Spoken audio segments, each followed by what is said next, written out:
Il était une fois 8 étudiants en architecture, à la découverte de l'inconnu. Nous sommes ici avec Manon, Angélique, Marie, Roxane, Nandini et les 2 Thomas, ainsi que Samuel, à la découverte d'une nouvelle ville, la ville de Shanghai, une nouvelle architecture, de nouvelles typologies urbanistiques, une nouvelle culture. Comparée avec l'Europe, pourquoi pas? Nous sommes ici en tout cas pour découvrir.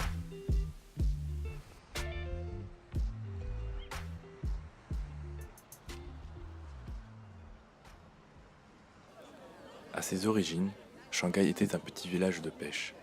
Aujourd'hui, Shanghai s'est élevé au rang de centre chinois des affaires et de la finance, tout en étant un des ports les plus actifs de Chine. La ville de Shanghai, traversée par le fleuve Huangpu, est aujourd'hui la ville la plus cosmopolite de Chine. Elle compte environ 17 millions d'habitants et toutes les nationalités s'y côtoient. Shanghai est un étonnant mélange de styles architecturaux. Les bâtiments des années 30 du Bund, les gratte-ciel modernes de Pudong, les demeures européennes de l'ancienne concession française et les maisons traditionnelles chinoises dans la ville cohabitent. Il suffit de se balader à travers la ville pour découvrir des ambiances totalement différentes. Et la nuit, la ville s'anime, tout s'éclaire. On peut dire qu'en Shanghai, plusieurs mondes se côtoient et la découverte de cette ville offre bien des surprises.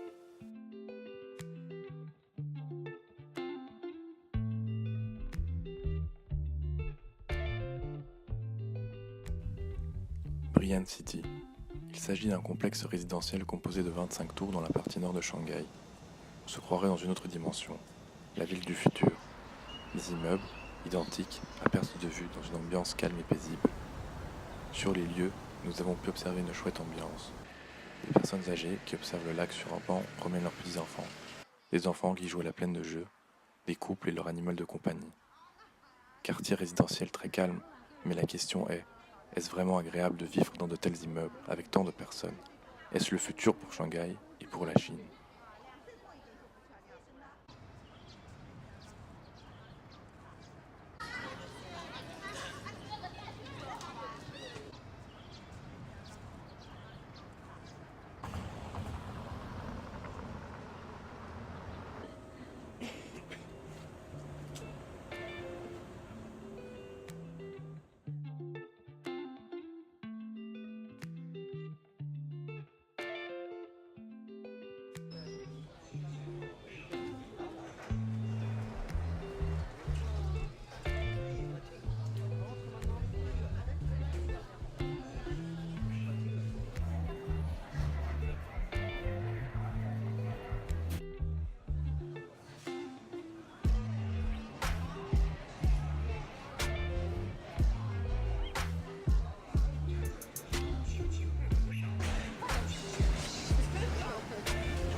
Le Bund est un des symboles architecturaux les plus reconnaissables de Shanghai. Le nom Bund vient d'un mot anglo-indien. Au début, quand la première société britannique ouvrait un bureau en 1846, ce n'était qu'un remblai boueux, au bord de la mer. Tout le long de son histoire centenaire, il était élégant même de l'époque. Beaucoup de nouvelles constructions sont érigées. Un long mur de soutènement de 771 mètres a été construit pour prévenir les inondations. Placé au sommet du mur, un large passage pitonné permet la visite de la ville. Éclairé de 1000 feux, le Bund mérite bien une visite de nuit. Afin de maintenir l'harmonie et l'unité du lieu, les lampadaires d'époque respectent le sens esthétique de la structure des bâtiments. Le Bund arborait fièrement la magnificence des bâtiments au style architecture d'hiver, de même que les plus belles scènes nocturnes de Shanghai, qui associent les embarcations éclairées sur la rivière à des jeux de lumière en provenance de la berge opposée.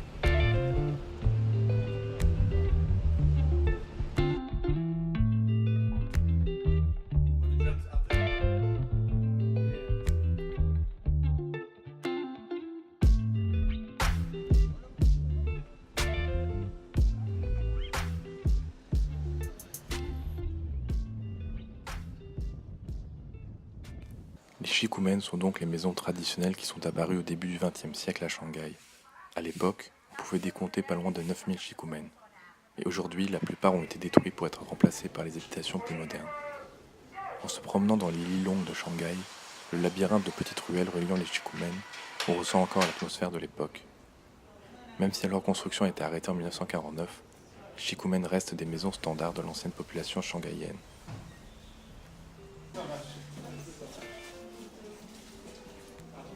We have a very restrictive urban planning control for the conservation and also any new buildings.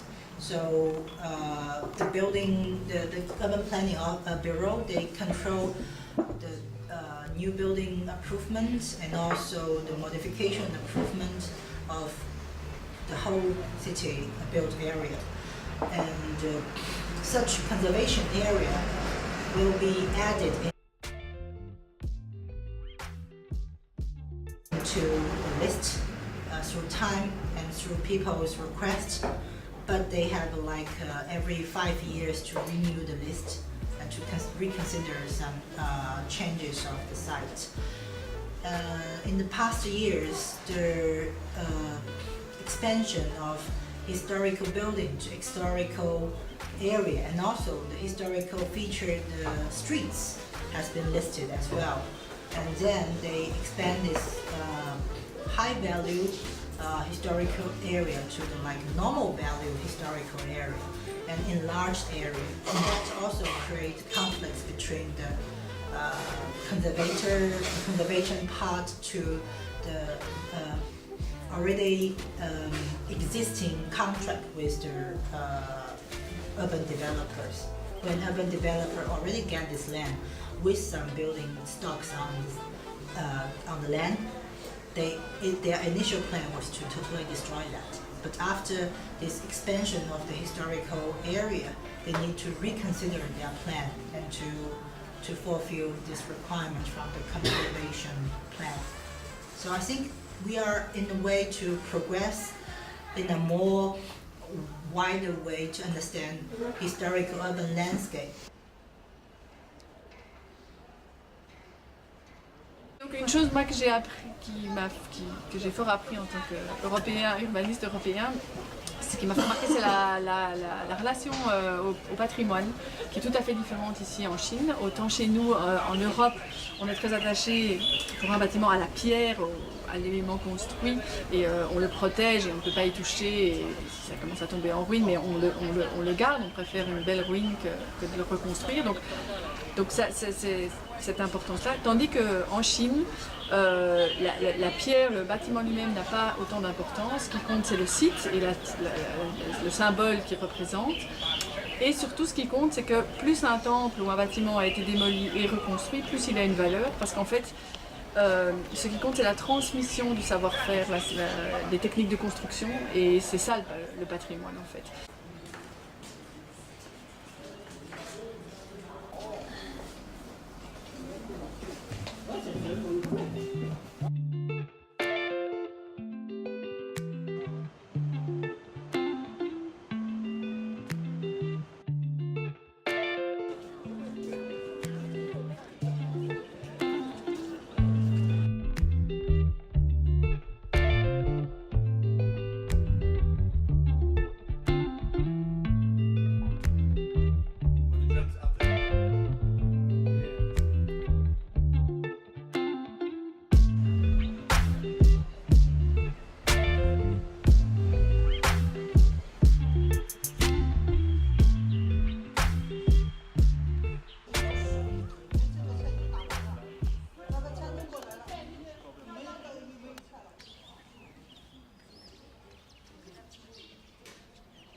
Le jardin chinois, c'est fort lié à une philosophie de vie, le taoïsme, qui est d'être en harmonie avec la nature pour trouver la paix intérieure. C'est une façon, c'est d'être en harmonie avec la nature, et que donc c'était important, les gens devaient aller faire un pèlerinage ou aller en ermite dans la montagne pour se ressourcer.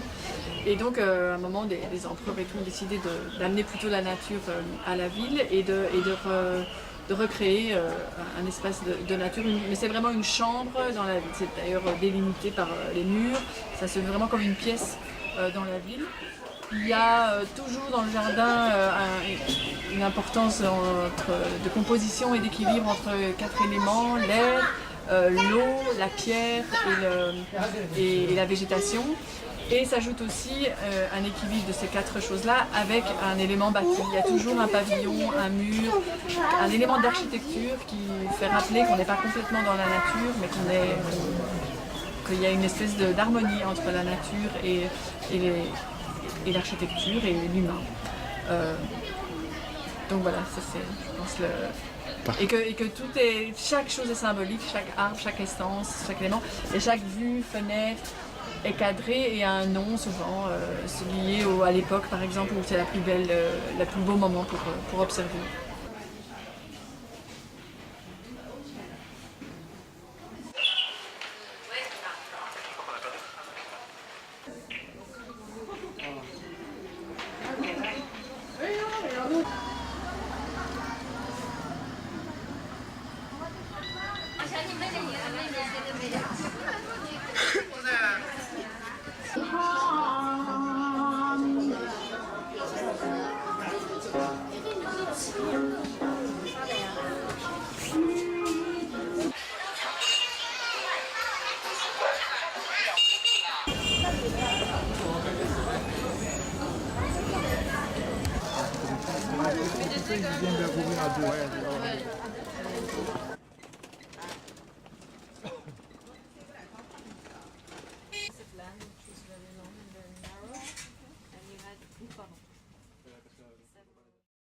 La ville de Shanghai est un paradoxe, une association de différentes architectures qui se contredisent mais cohabitent dans une incompréhensible unité.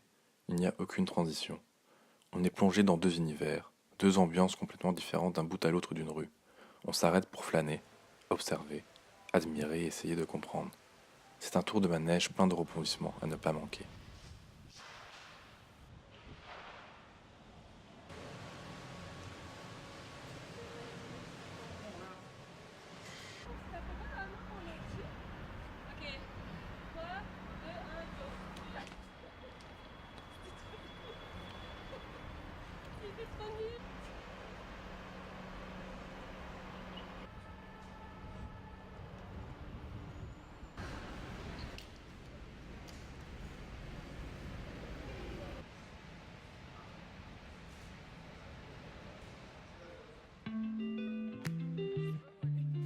Lyndon Neri et Rosenau conjuguent depuis 10 ans architecture et design, portés par la modernité et l'énergie symbolisant la Chine aujourd'hui.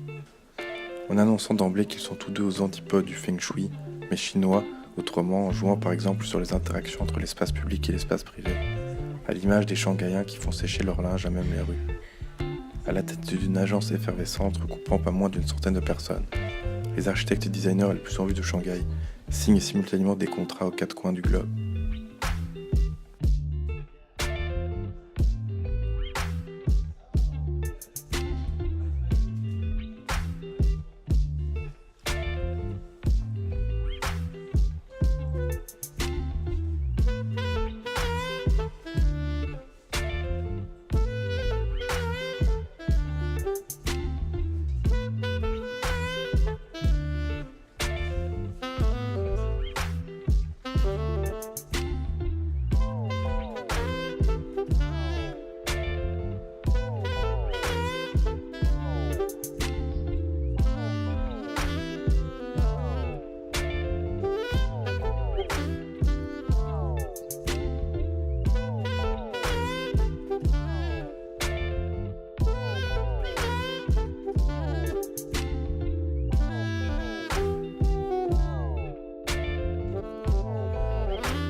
We do a mixture of architecture and interior design.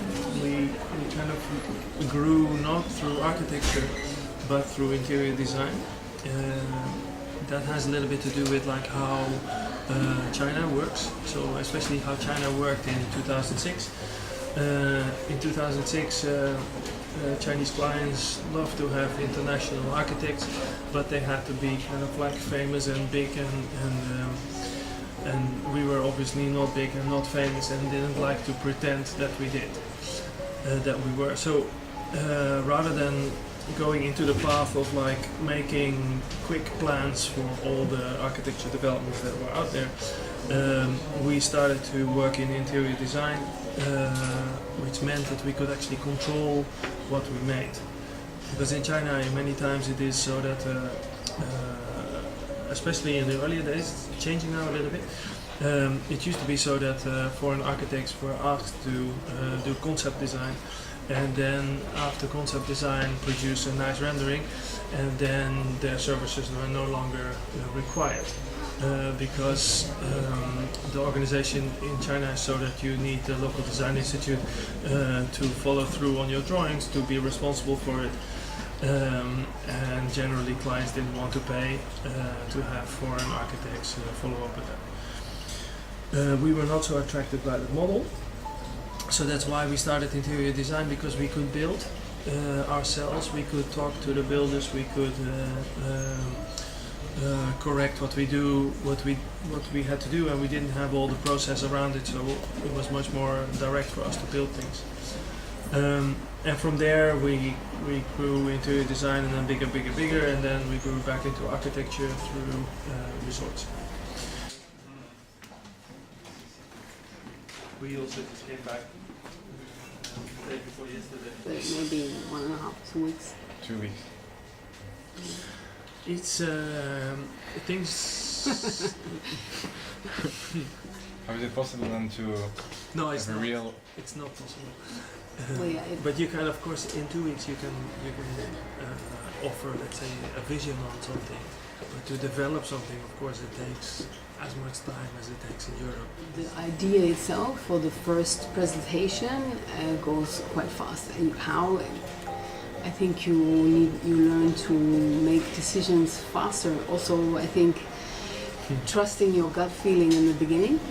Because I mean, if you would like, I don't know how it is, it used to be in school. If I look back how I used to work in school, or you have a lot more time, but actually you also think of a lot more ideas, but not all of them are particularly better. I'm not saying that every idea you first say is the good one. That's not true, but you learn to maybe analyze a little bit faster, and you have to react a little bit faster. You learn to think a little bit faster, maybe.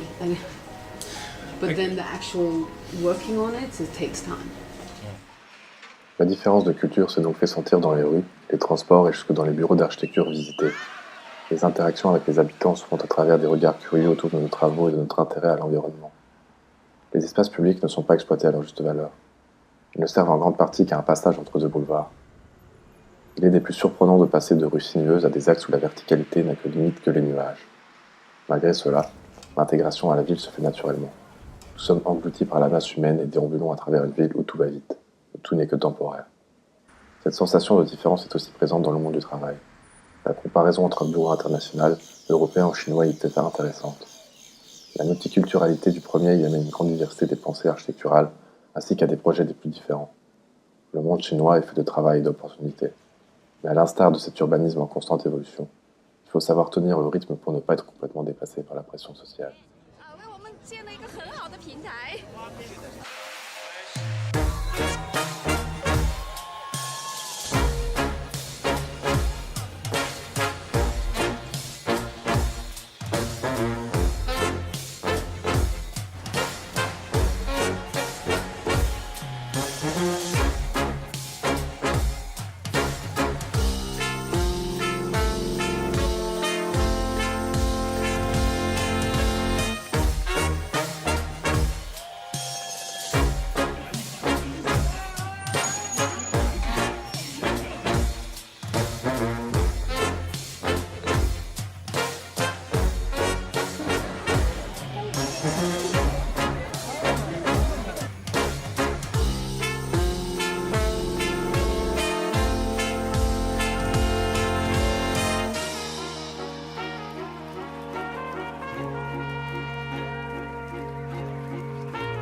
正面。